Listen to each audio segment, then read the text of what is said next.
Shalom అలేకిం, షాలోమ్ అలేకిం, షాలోమ్ అలేకిం. ఇది ధ్యానాంశము death in the pot, death in the pot, కుండలో మరణం. లేఖన భాగము రాజుల 2వ గ్రంథము 4వ అధ్యాయం 38వ వచనం నుంచి 41వ వాక్య భాగంలోని సారాంశాన్ని మనం ధ్యానం చేద్దాం. ఎలీషా ప్రవక్త షూనేము పట్టణంలో ఉన్నాడు. ప్రవక్తలు శిష్యులు గిల్గాల్లో ఉన్నారు. ఎలీషా షూనేము పట్టణం నుండి గిల్గాల్కి బయలుదేరాడు. కానీ ఏమిటంటే there is a famine in the land of గిల్గాల్. ఈ గిల్గాల్ ప్రాంతము నార్దర్న్ ఇజ్రాయెల్, నార్దర్న్ కింగ్డమ్గా ఉన్నది. గిల్గాల్ అనగా సర్కిల్ ఆఫ్ స్టోన్స్. షూనేము పట్టణం సస్యశ్యామలంగా ఉన్నది. మరొక వైపు గిల్గాల్ క్షామముతో అల్లాడిపోతున్నది. Is the promise land. The people of Israel were in the promise land. వాగ్దాన భూమిలోనే వారు ఉన్నారు. వాగ్దాన భూమిలో క్షామం ఏంటి, కారణాలేంటి అని గ్రహించినప్పుడు వారికి అవిధేయత. డ్యూట్రానమీ 28:12 అక్కడ దేవుడు వాగ్దానం చేశాడు. అదేమనగా మీరు ఆజ్ఞలు విని పాటించినట్లయితే మిమ్మును దీవిస్తాను, మీ ప్రాంతాలను దీవిస్తాను, పంటలు సస్యశ్యామలుగా ఉంటాయి అని దేవుడు సెలవిచ్చాడు. కానీ దేవుని ప్రజలు వారు బయలుదేవత ఆరాధిస్తూ పూజిస్తూ దేవుని వాక్యం చోటివ్వక దేవుని మర్చిపోయారు. కాబట్టి వారికి క్షామం ఏర్పడింది. కంప్లీట్గా వారు ఆకలితో అలమటిస్తున్నారు. ఈ సంగతి తెలిసి వినబడగానే బయలుదేరి వచ్చాడు. ప్రవక్తల శిష్యుల వారి కుమారులు ఉన్నారు. వారికి ఆహారం పెట్టాలి కాబట్టి మంచి పెద్ద కుండ తెచ్చి కూర ఉండమని చెప్పాడు. అందులో ఒకడు బయలుదేరి వెళ్ళాడు, అడవికి వెళ్ళాడు. అడవిలో ఆకుకూర కొరకు వెతుకుతుండగా ఇలాంటిది ఒక వైల్డ్ వైన్ వారికి కనిపించింది. ఇది చాలా పిచ్చిది, మంచిది కాదు. ఈ వైల్డ్ వైన్కు ఇలాంటి కాయలు వేలబడుతుంటాయి ఇజ్రాయెల్ దేశంలో. ఇక అరణ్యంలో ఉన్నది. ఇది అన్కల్టివేటెడ్ ల్యాండ్. కల్టివేట్ చేయబడిన ఆ యొక్క భూమిలో ఇలాంటివి కూడా ఈ పిచ్చు మొక్కలు ఎన్నో పెరిగాయి. కానీ చూడడానికి ఆకర్షణీయంగా ఉన్నాయి. ఇలాంటి కాయలు కూడా అంటాం మనం, గాడ్స్, ఇవన్నీ కనిపించాయి. ఆకులతో పాటు అతడు కొన్ని ఇలా ఆకుకూర తీసుకొచ్చారు. ఆకుకూర అందులో వేశారు కొన్ని. అంత మాత్రమే కాకుండా ఇందులో ఈ యొక్క బిట్టర్ గోల్డ్ దీన్ని కట్ చేసి అందులో వేశారు.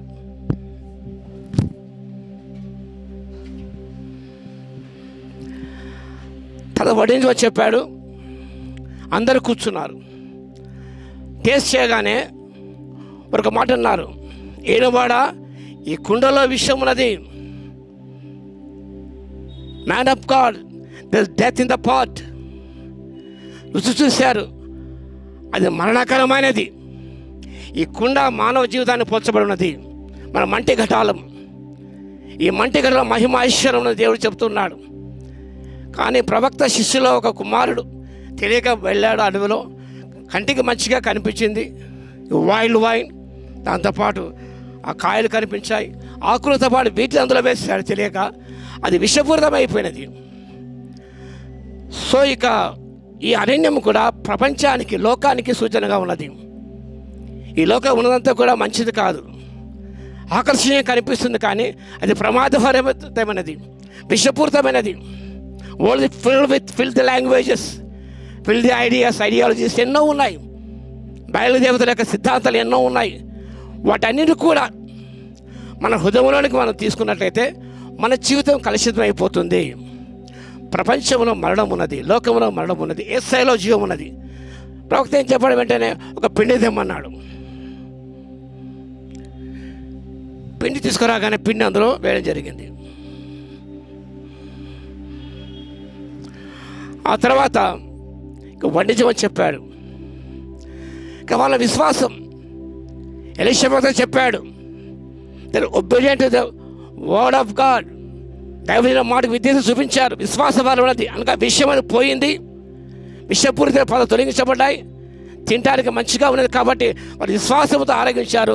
ఎవరికేం కాలేదు. There was no harm. ఎందుకనగా పిండి అందులో వేయబడింది, అందులో మరణకరమైన అంతా కూడా దీవెనకరంగా మార్చబడింది. యేసులో జీవం ఉన్నది, సమృద్ధిగా జీవం ఉన్నది, లోకంలో మరణం ఉన్నది.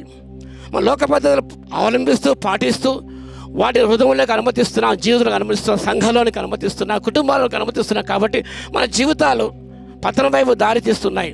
అది మరణకరమైనవి ఈ లోకంలో ఉన్నాయి. కాబట్టి వాటిని మనం స్వీకరించకూడదు, వాటిని ఆస్వాదించకూడదు, వాటి హృదయంలో చేర్చుకోనకూడదు. మన జీవితమే అంతమంతమైపోతుంది.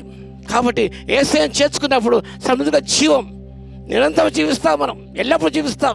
ఇశ్రాయేలు ప్రజలు దేవుని వాక్యం లేదు, ఆ గిల్గా ప్రాంతం దేవుని వాక్యం లేదు, వాక్య కొరత ఉన్న ఆధ్యాత్మిక క్షామ అక్కడ ఉన్నది. కాబట్టి ఎలీషా ప్రవక్త ఆ నీరు గ్రహించాడు. కాబట్టి వారికి ఆధ్యాత్మిక క్షామ తీర్చడానికి, వాక్య కొరత తీర్చడానికి ఆయన బయలుదేరి వచ్చాడు.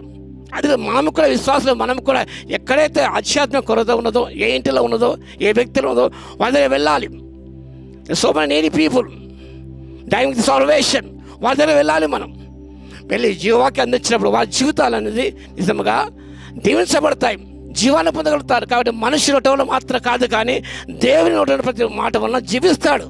ఎందుకనగా he's the author of life, జీవాధిపతి యేసు ప్రభు. కాబట్టి ఆయన స్వీకరించినప్పుడు, ఆయన అంగీకరించినప్పుడు, ఆయన వాక్యం స్వీకరించినప్పుడు మన జీవితాలు జీవంతో అలరాడిపోతాయి. కాబట్టి లోకం నీలో ఉన్నట్టయితే నువ్వు మరణం వైపు ఉన్నావు, మరణం అంచులో ఉన్నావు, లేదా మరణం ముందు నిలిచి ఉన్నావు, నువ్వు అంతే. ఇంకా దేవుని వాక్యం సెలవిస్తుంది. యేసులో ఉంటే you are in life, eternal life నీలో ఉంది. కాబట్టి నువ్వు చనిపోయిన తిరిగి బ్రతుకుతావు.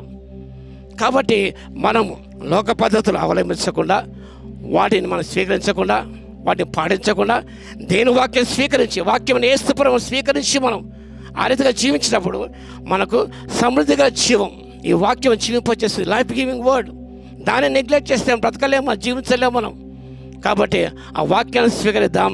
యేసయ్యకు స్తోత్రాలు చెల్లిస్తూ మనం మన జీవితాల్లో ఈ యొక్క జీవ వెలుగును పొందిన మనం అనేక జీవితం వెలిగిస్తూ, మనం వెలిగించబడుతూ వెలిగిస్తూ ఈ జీవవాక్యాన్ని సమృద్ధిగా అనేక పంచిపెట్టాలి. వాళ్ళ జీవితాలు జీవింపచేయాలి. మనం ఆధ్యాత్మిక కొరతను మనం తీర్చాలి. ఎవరో కాదు, నువ్వే తీర్చాలి, నేనే తీర్చాలి. కాబట్టి ఎలీషా ఆ యొక్క ఆధ్యాత్మిక కొరత తీర్చాడు, భౌతిక సంబంధ కొరత రెండూ తీర్చాడు. ఆయన ప్రజల దేవుడు నడిపించగలిగాడు. కాబట్టి మనం కూడా ఆ రీతిగా చేయటం పరిశుద్ధాత్మ దేవుడు కృపాసత మెండుగా దయచునుగాక. సజీవుడైన వాడా స్తుతి ఆరాధనా నీకే, జీవాధిపతి నీవే, స్తుతి ఆరాధన నీకే. సజీవుడైన వాడా స్తుతి ఆరాధన నీకే, జీవాధిపతి నీవే, స్తుతి ఆరాధన నీకే. హల్లెలూయా హోసన్నా, హల్లెలూయా హోసన్నా, హల్లెలూయా హోసన్నా, హల్లెలూయా హోసన్నా. జీవాధిపతి యేసుప్రభువుని స్వీకరిద్దాం. జీవాన్ని పొందుకొని జీవవాక్యం చేతులు పట్టుకొని ఇళ్ళ చేతులు ప్రకాశిద్దాం. అనేకలను కూడా యేసుప్రభు తిప్పే కృప దేవుడు దయచునుగాక. ఆమేన్. ప్రార్థన చేద్దాం. మహాగణుడ మహోన్నత యేసయ్య, మీకు స్తుతి స్తోత్రాలు నాయన. లోకములో మరణమున్నది మా తండ్రి, మీలో జీవమున్నది ప్రభువా. జీవవాక్యం స్వీకరించి మా తండ్రి వెలుగును పొందిన ఆయన జీవాన్ని పొందుకొని తండ్రి, ఆ జీవాక్యం మా హృదయాలు ఉంచుకొని ప్రభువా, లోకాన్ని ఉంచుకొనుకున్న ప్రభువా, ఈ లోకంలో చేతుల్లో ప్రకాశించకపోతే ఇచ్చండి ప్రభు. మీరు మాలోకి వస్తే మరణక్రమం ఏది మాలో ఉండదు ప్రభువా, ఏమి చేయదు. కాబట్టి మా జీవితాలపై ఎంతగా దీవించబడతాయని మీకు స్తోత్రాలు చెల్లిస్తున్నాం ప్రభువా. మీ వాక్యం ప్రతిభను దర్శించండి మా తండ్రి.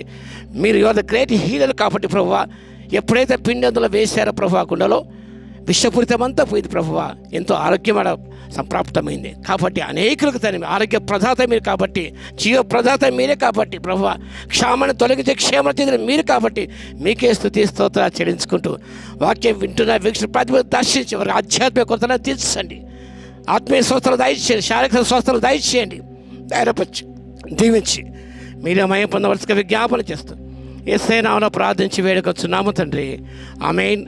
మన తండ్రి అయిన దేవుని యొక్క ప్రేమయు, మన ప్రభువును రక్షకుడైన యేసుక్రీస్తు యొక్క కృపయు, పరిశుద్ధాత్మ యొక్క అన్యోన్య సహవాసం మనందరికీ సదాకాలము తోడై ఉండును గాక. ఆమేన్.